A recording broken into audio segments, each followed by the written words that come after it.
Alright, my dear children, today we are going to learn about the energy. Energy 101.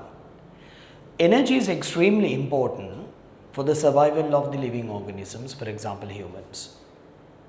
Humans need lots of energy to carry out their day-to-day activities. As we just imagine what will happen if you have a power cut for 24 hours in a day. Ask from your mother, ask from your father, what will happen? It will be a kind of a devastation. So the greatest energy that we are consuming in our domestic values are called electricity. So in electricity, my dear, in Sri Lankan electricity supply, we have lots of hydropower. We need to salute and respect to a late engineer, DJ Vimala Surendra, who is known as the father of hydropower in Sri Lanka, who have created the Lakshapana or the Nibala Surendra energy plant in Sri Lanka as the first hydropower station.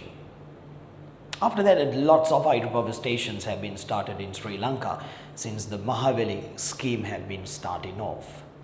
Right now, 20 to 25% of Sri Lankan electricity grid is generated by hydropower.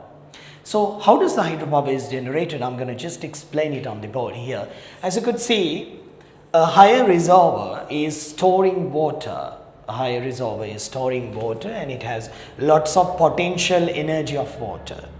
In the lower part of the dam, there's an underground power station where the water will be taken down through a canal and turns into a rotation of a turbine. So when the turbine is rotating, the generator is rotating. Here, the potential energy of the water will be turns into kinetic energy of water. Due to the kinetic energy of the turbine, the generator generates electrical energy. So what's the energy distribution or the energy transformation in a hydropower station? Its potential energy of water turns to kinetic energy of water turns to electrical energy. And then of course the generator is generating lots of electricity that will be maintained by the transformer specifically, right? It will be maintained by the transformer and then moving through to the national grid. This is the very famous type of a transformation occurred in Sri Lanka. Even in, you could do it vice versa, from the lower reservoir you can generate the water.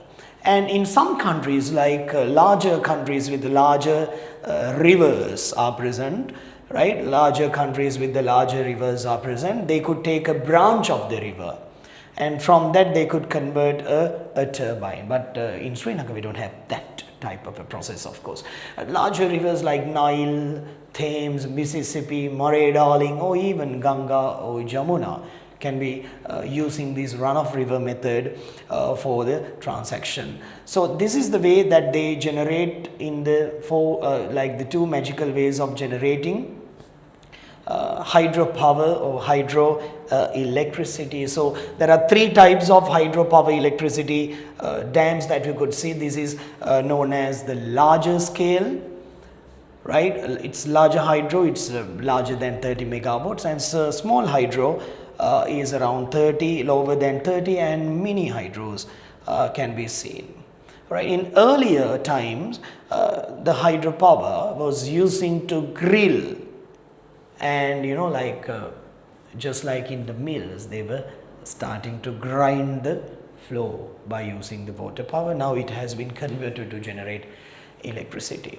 Sri Lankans, the last and the final resort of hydropower station was Kukuleganga project. After that project, we don't have much locations to generate large power plants. That means we have used our maximum way of generating electricity. Alright, my dear children, I hope that you have understood a lot about hydroelectricity. Until next video, have a nice day.